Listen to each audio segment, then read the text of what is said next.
Welcome to, or welcome back to, the Agatha May Detective Agency.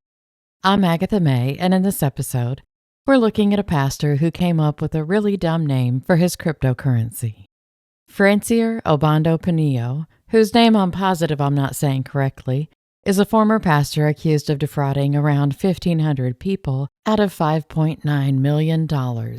Some of these people were his church members. Let's call him Francie, because he thought he was sure going to be buying some fancy stuff with all those millions, right? Francie was pastor of Tiempos de Poder Church in Pasco, Washington. I guess I don't have to tell you that I definitely 100% do not speak Spanish, other than to ask where my pants are and where the bathroom is. I figure if I have those two things under control, life can carry on. Francie's church wasn't a mega church with one of those 70-foot crosses out front and stained glass windows that reflect piously onto the freeway exit sign below them, though. His church was in a strip mall. Well, that's not very Francie at all. But Francie traveled the country and went to larger churches peddling his investment scheme. It was the perfect front because a lot of people, unfortunately, automatically trust pastors. And I think we've all learned in the past few months that pastors aren't inherently trustworthy. Francie's scheme involved a non-existent cryptocurrency that he named Shekel Coin, and his trading company, which was also non-existent, was named SolanoFi. Francie promised his victims that their investments in Shekel Coin were no risk, and he could guarantee monthly returns as high as 34.9% on their cryptocurrency investments. But just like other cryptids, that profit was never seen. Instead of risking all the money by investing like he'd promised, Francie decided to just keep it. What could be safer than that? He provided falsified accounts for the investors, so they would think that their shekels were miraculously becoming really big shekels. I'm not sure what monetary denomination follows a shekel. He didn't just take their initial investment money, though. Why only injure when you can garnish that injury with a generous sprinkling of insult?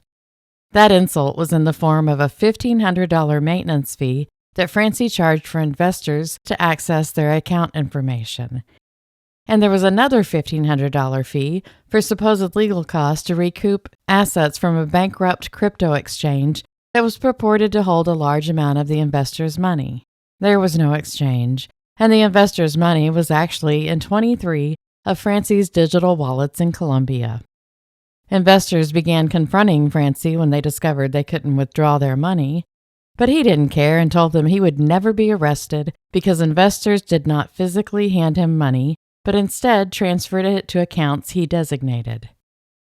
Francie was arrested in Miami on December 5th after being indicted in the U.S. District Court in Eastern Washington on 25 counts of wire fraud and 1 count of unlicensed money transmitting business.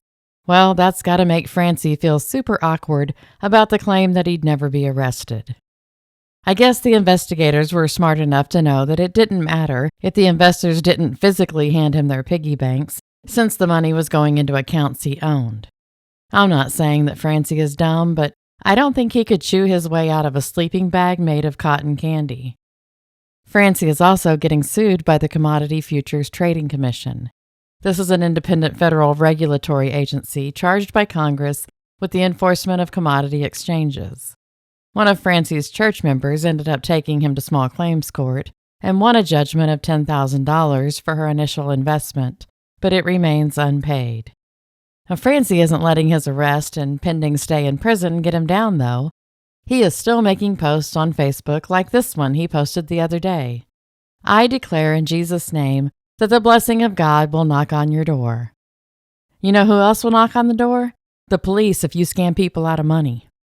I'll keep you updated on how things go for the Shekel Coin shyster, so stay tuned. Until next time, stay safe and be happy.